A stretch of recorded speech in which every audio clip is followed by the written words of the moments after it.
বাংলাদেশের ভূখণ্ডে বসে বাংলাদেশে mobile network fixed broadband connectivity মিলিয়ে 13 কোটি, কিন্তু বাংলাদেশের বাইরে যে 1 কোটি প্রবাসী ভাই বোনেরা থাকে তারাও কিন্তু মোবাইল ফোন ব্যবহার করে এবং ইন্টারনেট ব্যবহার করে। তো সেই ক্ষেত্রে কিন্তু বাংলাদেশের বলতে গেলে 14 কোটির ওপরে মানুষ ইন্টারনেট ব্যবহার করে। তো আপনারা জানেন যে গত 17 জুলাই থেকে 27 জুলাই, আজকে 28 জুলাই, এই 10 দিন সময়ের মধ্যে আমাদের বিভিন্ন পর্যায়ে মোবাইল নেটওয়ার্ক 4G এটা আমরা অনেক ক্ষেত্রে সাময়িকভাবে কিছু কিছু জায়গায় 17 এবং 18 তারিখে আইন শৃঙ্খলা রক্ষাকারী বাহিনী এবং গোয়েন্দা সংস্থার অনুরোধ এবং নির্দেশনা পরামর্শ সাপেক্ষে আমরা বিটিআরসি থেকে এনটিএমসি থেকে প্রযুক্তিগত সহায়তা প্রদান করি। সেটা হচ্ছে নিরাপত্তা এবং শৃঙ্খলা রক্ষার স্বার্থে কিছু কিছু জায়গায় সাময়িকভাবে। এবং 18 তারিখ বৃহস্পতিবার, জুলাই 18 তারিখ বৃহস্পতিবার বিকাল 3টা থেকে রাত 9টা পর্যন্ত মহাখালীর ত্রাণ পুনর্বাসন অধিদপ্তরের নিচতলায় সেখানে সার্ভার একটি সম্পূর্ণ পুড়িয়ে দেওয়া হয়। এখানে আপাতত তথ্য উপাত্ত এবং বিভিন্ন প্রযুক্তিগত বিশ্লেষণে দেখা যাচ্ছে যে সেখানে বেশ কিছু চিহ্নিত সন্ত্রাসী যারা ইতিমধ্যে গ্রেপ্তার হয়েছে তাদের কাছে তথ্য উপাত্ত সংগ্রহ করেছে আমাদের আইন শৃঙ্খলা রক্ষাকারী বাহিনী। দেখা যাচ্ছে যে এখানে একটা পরিকল্পিতভাবে একটা সন্ত্রাসী গোষ্ঠী আমাদের ওখানে ডেটা সেন্টার পুড়িয়ে দেয় এবং ওই এলাকায় যে 3টা ডেটা সেন্টার আছে সেখানে যে সোর্স অফ ইন্টারনেট এবং যে ইলেকট্রিসিটি সেই কেবলগুলো পুড়িয়ে দেয় এবং সেখানে যে একটা ভীতিকর অবস্থা সৃষ্টি হয়, জীবনের ঝুঁকি নিয়ে সেই সময় ডেটা সেন্টারে যারা কাজ করছিল তারা কিন্তু সেই ডেটা সেন্টারের কার্যক্রম শাটডাউন করতে বাধ্য হয় এবং ওই একটা ডেটা সেন্টার পুড়ে যাওয়া, আরো বাকি দুটো ডেটা সেন্টারের সোর্স অফ ইন্টারনেট এবং ইলেকট্রিসিটি কেবল পুড়ে যাওয়া এবং সারা দেশে শত শত কিলোমিটার ফাইবার অপটিক্যাল কেবল যেগুলো ওভারহেড ছিল আইএসপির, সেগুলো সন্ত্রাসীরা অগ্নিসংযোগ করে পুড়িয়ে দেয়, কেটে ফেলে। এবং পাশাপাশি আমাদের কক্সবাজার চট্টগ্রাম হয়ে ঢাকায় যে ফাইবার অপটিক্যাল কেবল ছিল সেটা সড়ক এবং সেতু মেরামতের কারণে বেশ কিছু জায়গায় ওভারহেড ছিল, সেগুলো সন্ত্রাসীরা পুড়িয়ে দেওয়ার ফলে আমরা 2 দিন পরে জানতে পারি যে কোন এক্স্যাক্টলি লোকেশনে এই তারগুলো পুড়ে গেছে। তখন সেনাবাহিনীর তত্ত্বাবধানে সেটা মেরামত করা হয়। ফলে আমাদের একটা মাত্র কুয়াকাটা সাবমেরিন কেবলের স্টেশনটি ওপেন থাকে। আমরা জরুরি কার্যক্রম চলমান রাখার জন্য ইন্টারন্যাশনাল এয়ারপোর্ট, আমাদের সি পোর্ট, তারপরে আস্তে আস্তে পর্যায়ক্রমে আমরা আমাদের যেই ডিপ্লোম্যাটিক এনক্লেভ, কূটনৈতিক পাড়া, মিডিয়া, বাণিজ্যিক কেন্দ্র, ব্যাংকিং এরিয়া, এগুলোতে আমরা ইন্টারনেট দেই। ফলে 3 দিন আমরা অধিকাংশ আমাদের কেন্দ্রগুলো বিশ্বের সাথে ইন্টারনেট বিচ্ছিন্ন হয়, কিন্তু 3 দিন সম্পূর্ণ বিচ্ছিন্ন না হলেও আমাদের জরুরি সেবাগুলো, জরুরি কার্যক্রমগুলো, আন্তর্জাতিক যোগাযোগ আমরা রক্ষা করতে পারি। তো আমাদের স্যাটেলাইট আপ অ্যান্ড রানিং ছিল, আমাদের ইন্টারনেট আমরা সাময়িকভাবে বিঘ্ন ঘটে, ব্যাহত হয় সারা দেশে ইন্টারনেট সংযোগ প্রদানের জন্য। তো আজকে আমরা সিদ্ধান্ত গ্রহণ করেছি আমাদের বৈঠক শেষে যে আজকে বিকাল 3টার সময়ে আমরা আমাদের মোবাইল নেটওয়ার্কের 4G ইন্টারনেট কানেক্টিভিটি আমরা পুনঃস্থাপন করতে পারবো ইনশাল্লাহ। এবং বিকাল 3টার পর থেকে সারা দেশে মোবাইল নেটওয়ার্ক 4G পুনঃস্থাপন করা হবে ইনশাল্লাহ এবং তার জন্য প্রযুক্তিগত সহায়তা আমরা সবসময় দেব এবং মোবাইল নেটওয়ার্ক অপারেটর তারাও যত দ্রুত সম্ভব তাদের প্রস্তুতি গ্রহণ করবে এবং আশা করছি আমরা যে আজকে বিকাল 3টা থেকে আমরা পুনরায় মোবাইল 4G নেটওয়ার্ক আমরা পুনঃস্থাপন করতে পারবো। এর সাথে সাথে যারা মোবাইলের গ্রাহক, যারা ইন্টারনেটের যে প্যাকেজগুলো ছিল, ডেটাগুলো ছিল, সেটি আসলে তাদের তো ব্যক্তিগতভাবে কোনো দোষ না, কিন্তু এই নেটওয়ার্কটা আসলে নিরবিচ্ছিন্ন না থাকাতে তারা সেই সময় ইন্টারনেটটা ব্যবহার করতে পারেনি। এই সকল বিষয় বিবেচনা করে আমরা আলোচনা সাপেক্ষে আমরা সিদ্ধান্ত গ্রহণ করেছি যে 3 দিনের জন্য আমরা মোবাইল নেটওয়ার্ক যারা আসবেন, ব্যবহার করবেন এবং 4Gতে যখন যুক্ত হবেন তখন মোবাইল ইন্টারনেট ব্যবহারকারী প্রত্যেক গ্রাহক 3 দিনের জন্য 5GB বোনাস তারা ডেটা পাবেন। এটা হচ্ছে বোনাস ডেটা সকল ইন্টারনেট গ্রাহক যারা মোবাইল ফোনে ইন্টারনেটে যুক্ত হবেন আজকে 3টার পর তারা 3 দিনের মধ্যে তারা এই 5GB ডেটাটা প্যাকেজটা তারা বোনাস হিসেবে পাবেন। এই বিষয়ে মোবাইল নেটওয়ার্ক অপারেটর তারা সবাই সম্মত হয়ে গেছেন দীর্ঘ আলোচনা শেষে। তো এই হচ্ছে আজকের দুটো আমাদের জরুরি ঘোষণা ছিল। মাননীয় প্রধানমন্ত্রী জননেত্রী শেখ হাসিনার সুযোগ্য নেতৃত্বে আমরা দ্রুতই ইনশাআল্লাহ আমাদের সার্বিক পরিস্থিতি আমরা স্বাভাবিক পর্যায়ে নিয়ে আসতে পারবো এবং আমাদের সকল কার্যক্রম আসলে এখন ইন্টারনেটের উপরে অনেকটাই নির্ভরশীল। আমরা বলতে গেলে আমাদের শিক্ষা, স্বাস্থ্য, বাণিজ্য এবং আমাদের সকল কার্যক্রম, আর্থিক লেনদেন সবকিছুই আসলে এখন ইন্টারনেট নির্ভর হয়ে গেছে। মাননীয় প্রধানমন্ত্রী শেখ হাসিনার সুযোগ্য নেতৃত্বে মাননীয় আইসিটি উপদেষ্টা সজীব ওয়াজেদ জয় ভাইয়ের তত্ত্বাবধানে আমরা ডিজিটাল বাংলাদেশ সফলভাবে বাস্তবায়ন করেছিলাম বলেই আজকে কিন্তু এই ডিজিটাল বাংলাদেশের প্রযুক্তি সেবাটা সকলে পাচ্ছে। আমরা আগামী দিনে আমাদের এই সেবাগুলো আরো সম্প্রসারিত করতে চাই এবং আমরা আশা করছি দেশের সকল জনগণ মাননীয় প্রধানমন্ত্রী জননেত্রী শেখ হাসিনার পাশে থেকে আমাদের আইন শৃঙ্খলা রক্ষা করার জন্য এবং এই সকল সন্ত্রাসী দেশদ্রোহীদের বিরুদ্ধে ঐক্যবদ্ধ হয়ে প্রতিহত করার জন্য সরকারের পাশে থাকবে, সহযোগিতা করবে। এই প্রত্যাশা রেখেই আমাদের আজকের সংবাদ সম্মেলন এখানেই সমাপ্ত ঘোষণা করছি। জয় বাংলা, জয় বঙ্গবন্ধু।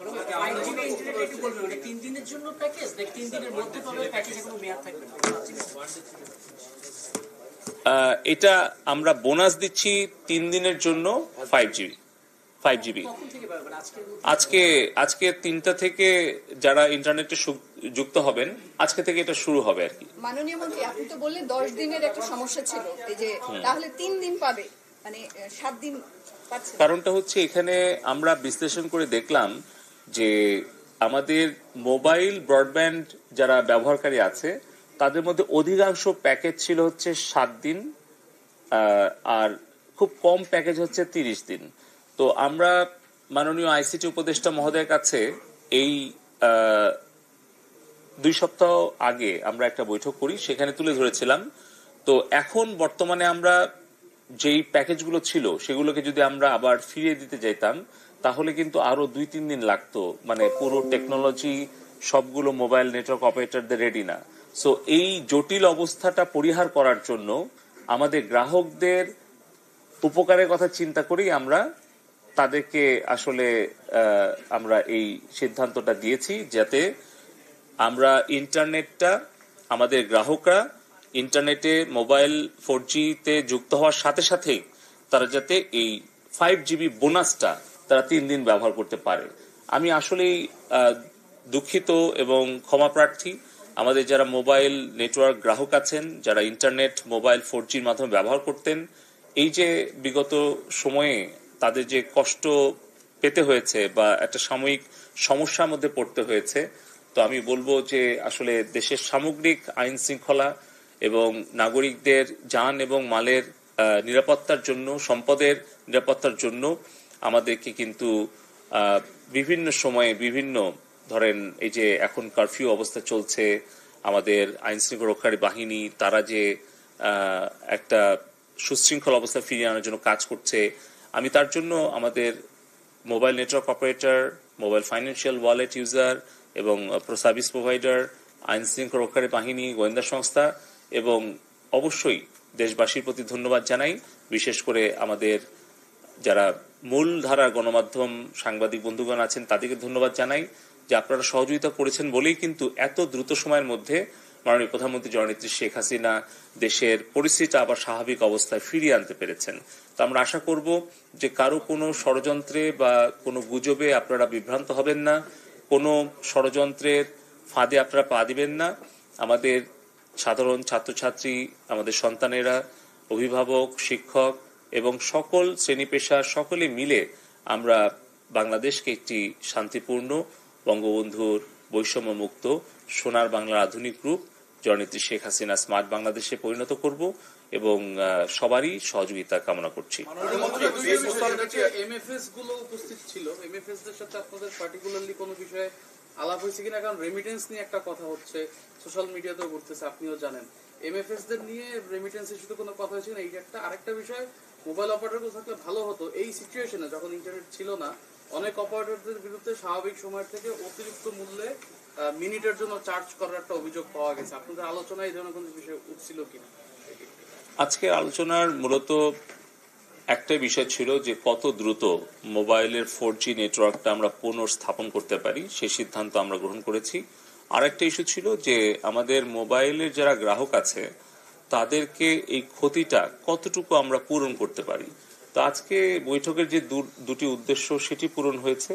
আমরা আজকে বিকাল 3টায় মোবাইল 4G নেটওয়ার্কটা আমরা পুনঃস্থাপন করবো ইনশাল্লাহ, এবং আমাদের গ্রাহকদের আসলে ক্ষতির বিষয়টি বিবেচনায় রেখে আমরা একটা সিদ্ধান্তে এসেছি যে 3 দিনের জন্য 5GB আমরা বোনাস হিসেবে প্রত্যেক গ্রাহককে দেব। যার হয়তো 200 MBPS ছিল সেও পাবে 5GB, আবার যার হয়তো 5GB 7 ডে ছিল প্যাকেজ সেও 3 দিনের জন্য তারা 5GB বোনাস পাবে। তো আমাদের একটা সিদ্ধান্তে আসতে হয়েছে যেটা সকল গ্রাহকের জন্যই হয়তো উপকারে লাগবে এবং আমরা যৌক্তিক বলে মনে করেছি, এবং এটাই আমরা মোবাইল নেটওয়ার্ক অপারেটরদেরকে নির্দেশ দিয়েছি তারা যেন 4টি মোবাইল নেটওয়ার্ক অপারেটরই আজকে 3টার পর থেকে তারা মোবাইলে 4G নেটওয়ার্কটা পুনঃস্থাপন করে এবং পাশাপাশি 3 দিনের জন্য 5GB করে ডেটা সবাইকে বোনাস হিসেবে দেয়। এই দুটো হচ্ছে আমাদের আজকে এজেন্ডা ছিল। আর বাকি বিষয়গুলো আমরা খুব দ্রুতই আবারও বসবো, কারণ আমরা পুরো 10 দিনের যে নেটওয়ার্ক কখনো কোথাও কিছুটা ছিল না, আমাদের ব্রডব্যান্ড কতটুকু কার্যকর ছিল কতটুকু কার্যকর ছিল না, বা এই সময়টুকুতে রেভিনিউ কেমন এসছে অথবা কোন প্যাকেজে কেমন হয়েছে, আমরা আশা করছি আগামী 2-1 মাসের মধ্যেই আমরা আবার একটা গণশুনানি করব এবং আগামী হয়তো 2-1 সপ্তাহের মধ্যে আমরা আমাদের স্টেক হোল্ডারদের সাথে আবার বসে আমাদের পরবর্তী করণীয় কৌশল আমরা নির্ধারণ করব। ফেসবুক আর ইন্টারনেট সবচেয়ে বেশি তথ্য বিভ্রান্তি ছড়ায় ফেসবুক আর ইউটিউব। জি, আমরা সরকারের পক্ষ থেকে সেটা বলা হয়েছে, আমরা সেটাও দেখেছি। তো এই স্বাভাবিক পুনঃস্থাপিত করলে 4G স্বাভাবিক সময়ের মতো কি আগের মতোই আমরা ফেসবুক এবং ইউটিউবকে কি রকম আমরা গতকালকে ফেসবুক, ইউটিউব এবং টিকটককে এবং সোশ্যাল মিডিয়া যারা পপুলার প্ল্যাটফর্ম আছে তাদেরকে আমরা একটা চিঠি দিয়েছি বিটিআরসি থেকে। আমরা চিঠিতে লিখেছি যে গত 1 মাসের আমাদের দেশে ঘটে যাওয়া বিভিন্ন অনাকাঙ্ক্ষিত সহিংসতা এবং বিভিন্ন ধরনের যেই প্রচার গুজব, আপনি যেটা যথার্থই বলেছেন যে গুজব, মিথ্যা অপপ্রচার, এগুলো ছড়িয়ে যে বিশৃঙ্খল অবস্থা সৃষ্টি করেছে একদল ষড়যন্ত্রকারী, সেগুলোর বিভিন্ন প্ল্যাটফর্ম, বিভিন্ন কন্টেন্ট আমরা তাদেরকে বিভিন্ন সময় পাঠিয়েছি, কিন্তু যতটুকু তারা কন্টেন্ট টেক ডাউন করেছে, যতগুলো প্ল্যাটফর্ম তারা ব্লক করেছে, সেই সংখ্যাটা অতি নগণ্য এবং এটা অগ্রহণযোগ্য আমাদের কাছে। এবং আমরা বলেছি যে বাংলাদেশের সংবিধান, বাংলাদেশের আইন এবং ফেসবুক, ইউটিউব, টিকটক তাদের নিজস্ব যে কমিউনিটি স্ট্যান্ডার্ড এবং তাদের যে পলিসি, সেগুলো তারা নিজেরা মেনে সংবিধান অনুসরণ করে আইন মান্য করে বাংলাদেশে তারা কি সাইবার স্পেসটা ব্যবহার করতে চায়, নাকি বাংলাদেশের সংবিধান ভঙ্গ করে, আইন ভঙ্গ করে তাদের নিজেদের দেওয়া কমিউনিটি স্ট্যান্ডার্ড অমান্য করে তারা বাংলাদেশে প্রচার করতে চায়। তারা কি বাংলাদেশের জন্য তারা ভিন্ন ধরনের পলিসি অ্যাপ্লাই করেছে, নাকি তারা America, Myanmar, India, Sri Lanka, Singapore, অন্যান্য দেশে, তারা ইউরোপ, আমেরিকাতে, এশিয়াতে অন্যান্য দেশে যেভাবে তারা তাদের পলিসিগুলো অ্যাপ্লাই করে, সেই স্ট্যান্ডার্ড কি তারা নিজেরা আমাদের বাংলাদেশের জন্য মানছে, নাকি ভিন্ন ভিন্ন অবস্থান নিচ্ছে? আমরা দেখতে পাচ্ছি যে আমাদের বাংলাদেশ আওয়ামী লীগের সমর্থনে যেই পেজগুলো, যেই ফেসবুক অ্যাকাউন্টগুলো কাজ করত, এরকম 50টা পেজ এবং অ্যাকাউন্ট তারা ব্লক করে দিয়েছে।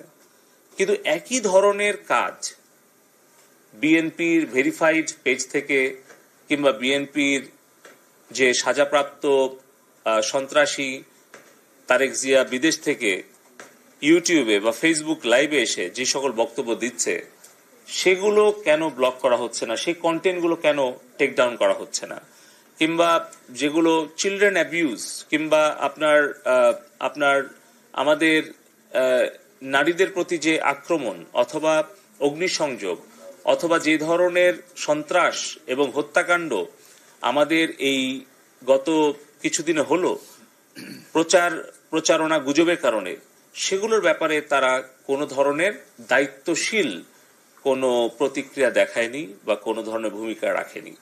আপনারা জানেন সংবাদ মাধ্যমে যারা মূলধারায় আছেন যে কিভাবে 2 জন ছাত্র মারা গেছে এই অপপ্রচার শুরু করা হলো ফেসবুকে, কিন্তু সেটাকে কোনোভাবে এটা মিস ইনফরমেশন বলে ফ্ল্যাগও দেওয়া হয়নি এবং তার প্রেক্ষিতে আন্তর্জাতিক কিছু গণমাধ্যম সেইটা নিউজ করে এবং কিছু দেশের মুখপাত্র সেটাকে তারা স্বীকৃতি দেয় এবং তার প্রেক্ষিতে পুরো দেশে এই ফেসবুকের গুজব মিথ্যা তথ্য ছড়িয়ে যখন উস্কানি দেওয়া হয়, তার প্রেক্ষিতে কিন্তু তার বেশ কয়েক ঘন্টা পর আরো 5 জনের মৃত্যু হয়। তাহলে আমরা বলেছি যে এই মৃত্যুর দায় কি ফেসবুক এড়াতে পারে? এই সকল উত্তর দেওয়ার জন্য আমরা 31 জুলাই আমরা এই সোশ্যাল মিডিয়া প্ল্যাটফর্মগুলোকে ঢাকায় এসে বিটিআরসিতে তাদেরকে লিখিত এবং মৌখিকভাবে জবাব এবং ব্যাখ্যা দেওয়ার জন্য আমরা অনুরোধ করেছি। তারা এসে যুক্তি এবং ব্যাখ্যা দিয়ে যদি আমাদেরকে বুঝাতে পারে যে সারা বিশ্বের সব দেশের জন্য তাদের নীতিমালা একই এবং অন্যান্য দেশে তারা যেভাবে কন্টেন্ট তারা টেকডাউন করে বা ব্লক করে, বাংলাদেশের ক্ষেত্রেও তারা সমানভাবে তাদের এই বৈষম্যমুক্ত আচরণ করছে বা করেছে বা করবে, তাহলে এগুলো আলোচনা ব্যাখ্যা বিশ্লেষণ করে তারপরে আমরা সিদ্ধান্তটা গ্রহণ করতে চাই। তো এই ব্যাপারে আমরা 31 তারিখে তাদের কাছ থেকে শুনে তারপর আমরা সিদ্ধান্ত নিতে চাচ্ছি। মানে এই যে আজকে 3টা থেকে চালু হবে 4G নেটওয়ার্ক, সবগুলোই চালু থাকবে। ফেসবুক, ইউটিউব এগুলা কি আমরা আসলে তো সম্পূর্ণভাবে কখনোই কোনো অ্যাপ্লিকেশন আমরা ব্লক করিনি। এটা এখন ডিপেন্ড করছে তাদের আচরণের উপরে। এখন তারা যদি আমাদের দেশের আইন, সংবিধান এবং নিরাপত্তা সবকিছু বিবেচনা রেখে তারা যদি দায়িত্বশীল আচরণ করে, তাহলে অবশ্যই তারা বাংলাদেশে আমাদের সকলের সহযোগিতা পাবে এবং আমরা কোনো কিছু ব্লক করতে চাই না, কিন্তু আমরা তাদের ব্যাখ্যাটা জানতে চাচ্ছি। আর এই মুহূর্তে অনেকেই অনেকভাবেই তারা অ্যাপ্লিকেশন ব্যবহার করছে। আমরা অনুরোধ শুধু করব যে ভার্চুয়াল প্রাইভেট নেটওয়ার্কটা ব্যবহার করা ঝুঁকিপূর্ণ, অতএব ব্যক্তিগত নিরাপত্তা, ব্যক্তিগত সুরক্ষা এবং তথ্যের সুরক্ষা এই সব কিছু বিবেচনা রেখে যেন ভার্চুয়াল প্রাইভেট নেটওয়ার্ক এটা ব্যবহার থেকে আমরা বিরত থাকি। তাছাড়া দেখা যাচ্ছে আর্থিক লেনদেন যদি কোনো আমরা ভার্চুয়াল নেটওয়ার্ক ব্যবহার করে করি, তাহলে কিন্তু সেই পাসওয়ার্ডটা ভার্চুয়াল নেটওয়ার্ক প্রোভাইডার যে সে কিন্তু পেয়ে যাচ্ছে। তার মানে পুরোটাই একেবারে মানে বলতে গেলে আমরা যা কিছু করছি এটা একটা কাচের ঘরে করার মতো। মানে এটা কিন্তু ভার্চুয়াল নেটওয়ার্ক যে প্রোভাইড করছে তার কাছে কিন্তু পুরো তথ্যপাত্য সে চাইলেই পাবে। সো এটা একটু ঝুঁকিপূর্ণ হয়, এই বিষয়টা আমরা বলছি। আমরা সাইবার সিকিউরিটি নিয়েও আগামী পরশুদিন একটা মিটিং দিয়েছি, গতকালকেও আমরা একটা এক্সক্লুসিভ মিটিং করেছি, সেখান থেকে অনেক কিছু ঝুঁকি আমরা চিহ্নিত করেছি। আমরা আসলে এখন সবাই সম্মিলিতভাবে কাজ করছি। তো এই মুহূর্তে আমি নির্দিষ্ট কোনো অ্যাপ্লিকেশনের কথা বলছি না, এটা আমাদের আইন শৃঙ্খলা রক্ষাকারী বাহিনী, গোয়েন্দা সংস্থা তাদের নির্দেশনা পরামর্শ ক্রমেই আমরা প্রযুক্তিগত সহায়তা দিচ্ছি। ফলে তাদের যখন যেখানে যে ধরনের সহযোগিতা প্রয়োজন হচ্ছে আমরা একসাথেই কাজ করছি সেখানে তাদেরকে সেই সহযোগিতা দেওয়ার জন্য। ফলে আমি নির্দিষ্টভাবে কোনো অ্যাপ্লিকেশন বা কোনো প্ল্যাটফর্ম বা কোনো ওয়েবসাইট আমি এই মুহূর্তে উল্লেখ করতে চাচ্ছি না। মাননীয় মন্ত্রী, আমরা দেখেছি যে যতবারই এই ধরনের ঘটনাগুলো ঘটে ডেটা সেন্টারটাকে টার্গেট করা হয়, সেখানে আগুন দেওয়া হয় এবং নাশকতা চালানো হয়। তেমন কোনো পরিকল্পনা আপনারা নেবেন কিনা যে ডেটা সেন্টারটা এখান থেকে সরিয়ে এমন একটা জায়গায় নেওয়া যাবে? আমাদের ডেটা সেন্টার কিন্তু সারা বাংলাদেশে আছে।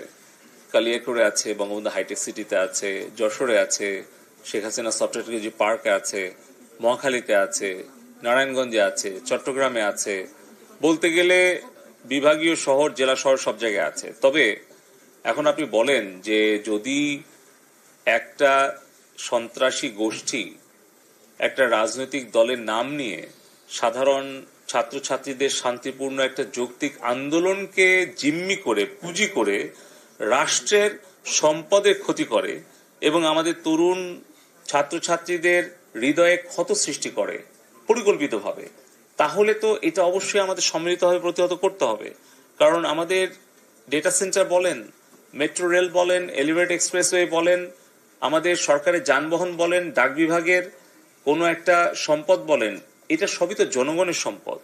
তো আমাদের একদিকে যেরকম কঠোর আইনের প্রয়োগ এবং আমাদের এই বিষয়ে সচেতনতা তৈরি করতে হবে, অপরদিকে কিন্তু আমাদের প্রত্যেককেই দায়িত্বশীল আচরণ করতে হবে।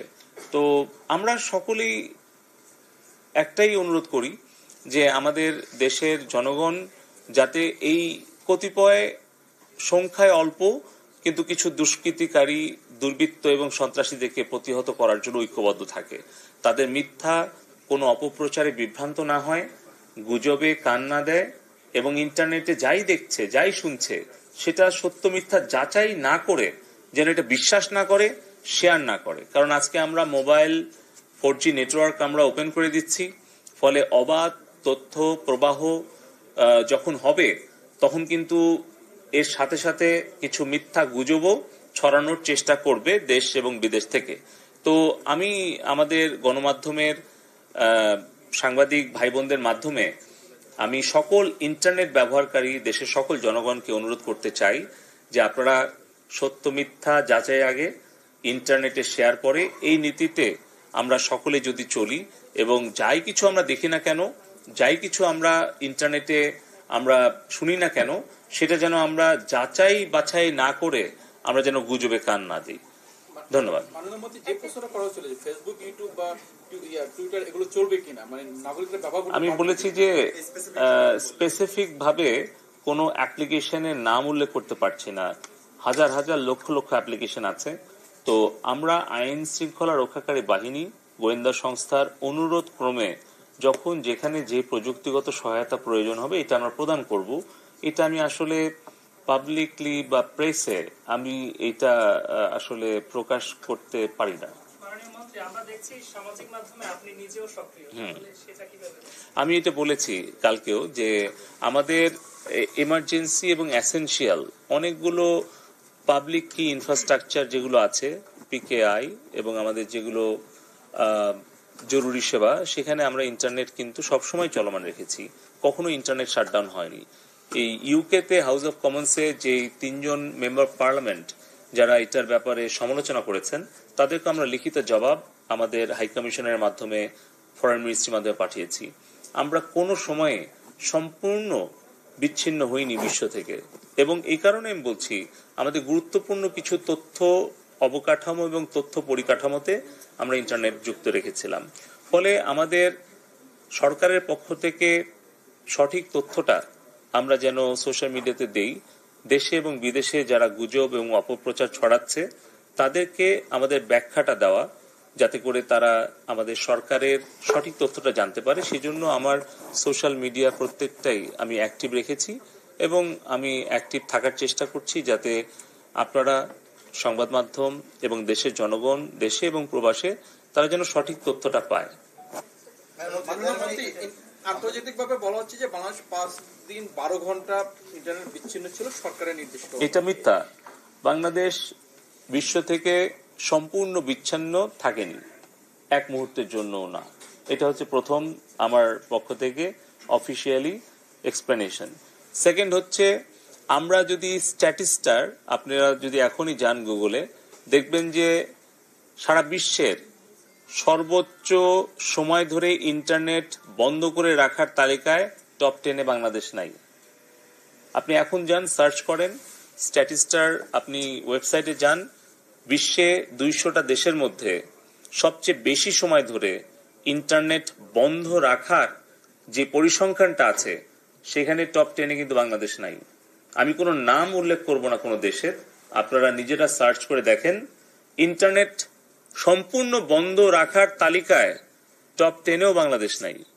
আমরা কখনোই ইন্টারনেট বন্ধ রাখার পক্ষে না, আমরা কোনো অ্যাপ বন্ধ রাখি না। আপনি তুলনা করে দেখেন, বিশ্বের যারা মানবাধিকারের বড় বড় প্রবক্তা, যারা বিশ্বে মানবাধিকারের পক্ষে বড় বড় বক্তব্য দেয়, কথা বলে, সেই সকল দেশের বিশেষ পরিস্থিতিতে কবে কখন কতক্ষণ ইন্টারনেট তারা শাটডাউন করে রেখেছিল।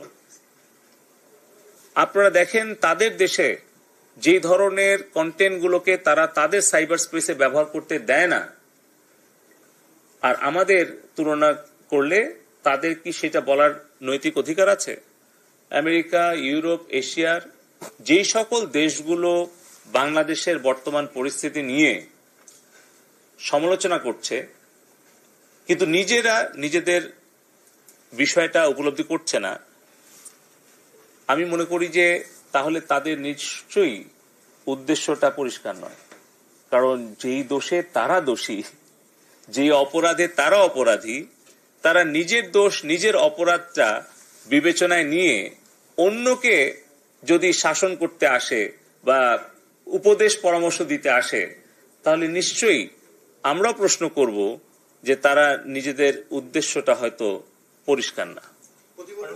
আপনি সুনির্দিষ্টভাবে কোনো সামাজিক যোগাযোগ মাধ্যম নিয়ে কিছু বলতে পারছেন না এখনই সরকারি ব্যবস্থাপনায় থাকার কারণে, কিন্তু দেশে 10 লাখেরও বেশি উদ্যোক্তা রয়েছেন যারা ই-কমার্স করেন এবং বাজারটি প্রায় 500 কোটি টাকা।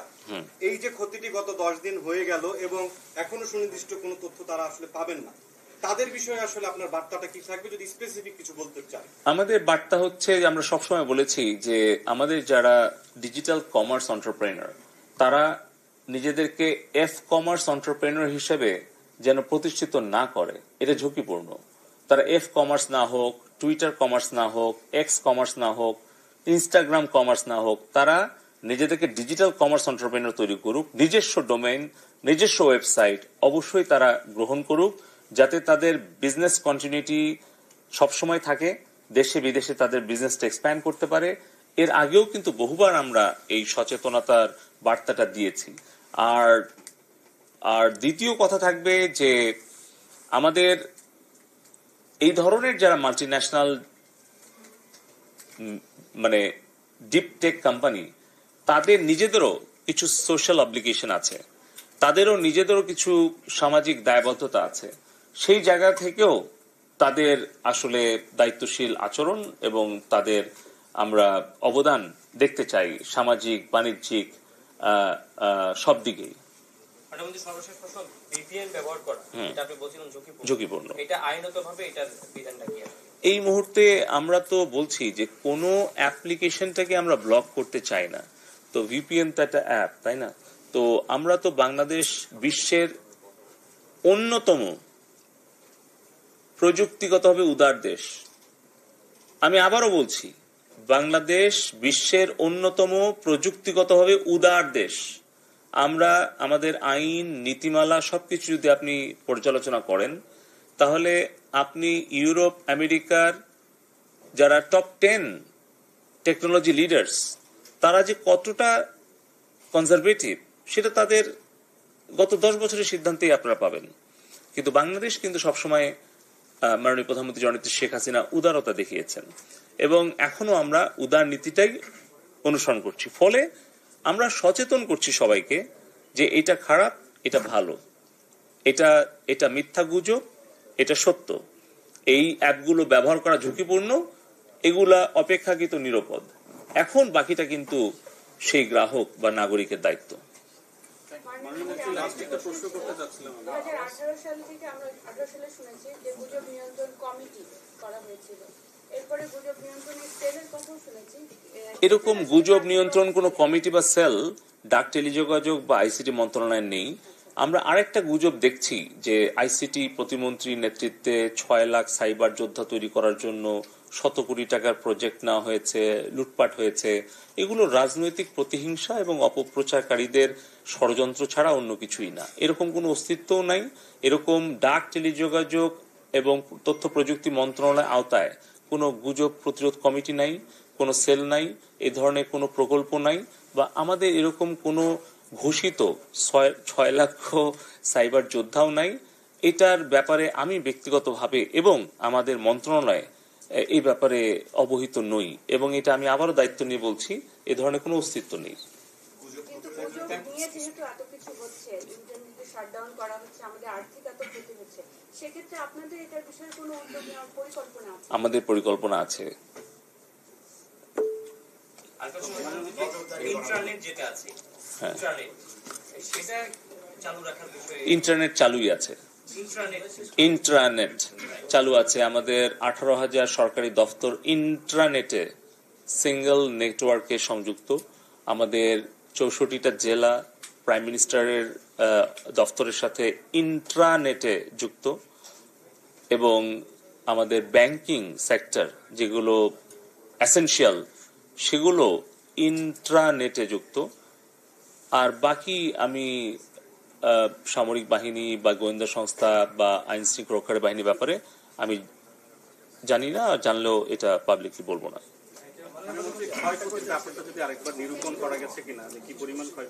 এটা নিরূপণ এখনো করা যায়নি। এটা আসলে ক্ষয়ক্ষতির বিষয়টা আমরা এখনো চলমান আছে। যেরকম আমাদের ডাক বিভাগের ক্ষতি প্রায় 10 কোটির কাছাকাছি, আমাদের ডেটা সেন্টার এবং আইএসপিএবি তাদের যে ক্ষতির হিসাব প্রায় 500 কোটির মতো, একদম ফিজিক্যাল ইনফ্রাস্ট্রাকচার যে ড্যামেজ হয়েছে। কিন্তু যদি বিলিং হিসাব করে আমাদের 17টা জায়গায় আক্রান্ত হয়েছে, এবং আমাদের প্রায় 10-12 জনের মতো আহত হয়েছে। গতকালকে আপনারা দেখেছেন অতিরিক্ত মহাপরিচালক, তার মাথায় 14টা সেলাই, এবং সে মারাত্মকভাবে আহত হয়েছে। জীবনে বেঁচে গেছে, এটাই আল্লাহর কাছে শুকরিয়া। আমাদের প্রায় 6টা গাড়ি পুরাপুরি পুড়িয়ে দিয়েছে, আরো প্রায় 5-7টা গাড়ি আংশিকভাবে ভাঙচুর করেছে। সবকিছু মিলিয়ে প্রায় 8 থেকে 10 কোটি টাকা আমাদের ডাক বিভাগের ক্ষতি হয়েছে। আর আমাদের বঙ্গবন্ধুর যে ভাস্কর্য সেটি তারা ভেঙেছে, পুড়িয়ে দিয়েছে, এবং পাশাপাশি আমাদের যারা, আমি আগেও বলেছি যে শুধু সরকার কিন্তু একা না, পুরো ইন্টারনেট ইকোসিস্টেমটা কিন্তু প্রাইভেট সেক্টরের উপরে বেশিরভাগ নির্ভরশীল। কারণ আইআইজি প্রাইভেট, আপনার আইটিসি প্রাইভেট, এমএনও একটা সরকারি, 3টা প্রাইভেট, আর এমএফএস নগদের সাথে পার্টনারশিপ আছে কিছুটা, রেভিনিউ শেয়ারিং, কিন্তু বাকি সবগুলো প্রাইভেট। তাহলে আপনার এনটিটিএন সরকারের আছে মনে হয় 3টা, আর বাকি 3টা কিন্তু প্রাইভেট। সো আপনারা বুঝতে পারছেন যে এখানে কিন্তু প্রায় 500 কোটি টাকার মতো ক্ষতি হয়েছে। Data centre, switch, server, fibre optical কেবল, এগুলো।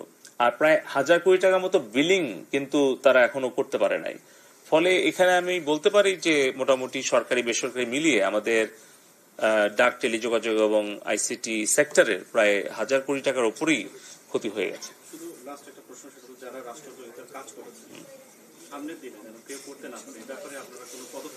আমরা পদক্ষেপ নিয়েছি। আমরা 13টা মামলা করেছি যারা ক্ষতি আমাদের করেছে, আমাদের যে ইনফ্রাস্ট্রাকচার। আর কিছু জায়গায় পুলিশ আগেই মামলা করেছে বলে পুলিশ বলেছে যে ওখানে দ্বিতীয় মামলা করার দরকার নাই। আমরা চাচ্ছি যে এই যারা সন্ত্রাসী, কারণ আমরা খোঁজ পেয়েছি মোটামুটি 10 দিনে প্রায় 1000 কোটি টাকার উপরে ক্ষতি হয়েছে আমাদের শুধু ডাক, টেলিযোগাযোগ এবং আইটি মন্ত্রণালয়ের। আপনারা দেখেছেন যে অন্যান্য মন্ত্রণালয়ে আরো কয়েক হাজার কোটি টাকার ক্ষতি হয়েছে। তো এখন আমরা দেখলাম যে 15 থেকে 18 এই 3 দিনের মধ্যেই ঢাকাতে বহিরাগত সিম কার্ডের আবির্ভাব হয়েছে, এবং সেটার সংখ্যাও কিন্তু প্রায় 50,000 থেকে 1 লাখ। তার মানে বহিরাগত সন্ত্রাসীরা এসে এই ঢাকার বিভিন্ন স্থাপনা এবং ঢাকার পার্শ্ববর্তী গাজীপুর, নারায়ণগঞ্জে মারাত্মকভাবে তারা সুসংগঠিত হয়ে তারা কিন্তু পরিকল্পিতভাবে অ্যাটাক করেছে। তো তার মানে একটা হচ্ছে অবশ্যই প্রযুক্তিগত সক্ষমতা আমরা বাড়াতে পেরেছি বলেই ক্ষতির পরিমাণটা কমেছিল, এবং যখন যে সিদ্ধান্ত নেওয়ার দরকার ছিল মাননীয় প্রধানমন্ত্রী সেটা নিয়েছেন, এবং আমাদের গোয়েন্দা সংস্থা, আইন শৃঙ্খলা রক্ষাকারী বাহিনী তারা তৎপর ছিল বলেই আমরা দ্রুত এটা নিয়ন্ত্রণে আনতে পেরেছি এবং স্বাভাবিক পর্যায়ে আসতে পেরেছি। পাশাপাশি আমি বলবো যে আমাদের ব্যাপকভাবে সচেতনতা তৈরি করা দরকার, যেন আমরা নাগরিকদেরকে সচেতনতা তৈরি করতে পারি। এবং আমি আগেও বলেছি যে এই জনগণের সম্পদের ক্ষতিটা কাটিয়ে যত দ্রুত সম্ভব আমরা স্বাভাবিক অবস্থায় সবকিছু চলমান করতে চাই। দ্বিতীয়ত, এই সন্ত্রাসী চিহ্নিত যারা হত্যাকারী এবং যারা সম্পদ বিনষ্টকারী তাদের বিরুদ্ধে কঠোর আইনের প্রয়োগের মধ্য দিয়ে তাদেরকে আইনের আওতায় আনতে চাই। আর তৃতীয়ত, আমাদের দেশের যে 5 কোটি ছাত্রছাত্রী কোমলমতি আমাদের সন্তানেরা আছে, তাদের যে একটা হৃদয়ের ক্ষত সৃষ্টি হয়েছে, যে দূরত্ব বা ভুল বুঝাবুঝি তৈরি হয়েছে, এটা আমরা অভিভাবক, শিক্ষক, সাংবাদিক সবাই মিলে আমরা তাদেরকে স্নেহ, মমতা, ভালোবাসা দিয়ে তাদের সাথে দূরত্বটা দূর করে তাদের হৃদয়ের ক্ষতটাও আমরা দূর করতে চাই। আপাতত আমরা এভাবেই কাজ করছি। আপনারা দেখছেন যে মাননীয় প্রধানমন্ত্রী প্রতিদিন উনি হাসপাতাল পরিদর্শন করছেন, সকল ক্ষতিগ্রস্ত পরিবার এবং যারা মারা গিয়েছে সেই সকল পরিবারের দায়িত্ব উনি নিয়েছেন এবং চিকিৎসাধীন যারা আছে আহত অবস্থায় তাদের চিকিৎসার খোঁজ খবর নিচ্ছেন এবং যেই সকল সরকারের স্থাপনাগুলো সন্ত্রাসীরা অগ্নিসংযোগ করেছে, ক্ষতি করেছে, সেগুলো দ্রুত কাটিয়ে ওঠার জন্য উনি নির্দেশনা প্রদান করছেন। তো আমি আবারও আপনাদের সবাইকে ধন্যবাদ জানাই এবং সকলের সহযোগিতা কামনা করে আজকে আমাদের সংবাদ সম্মেলন শেষ করছি। সবাইকে ধন্যবাদ। জয় বাংলা, জয় বঙ্গবন্ধু।